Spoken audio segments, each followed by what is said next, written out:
إعادة هيكلة الجيش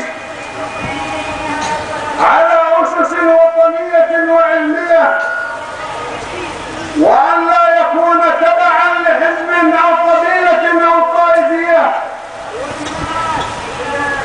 ورفع مستوى معيشة القوات المسلحة،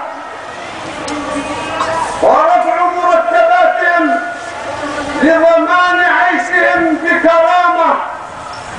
هذه أهدافنا، ولذلك سميت هذا اليوم بجمعة إعادة تأهيل الجيش. مطلبنا نسأل الله سبحانه وتعالى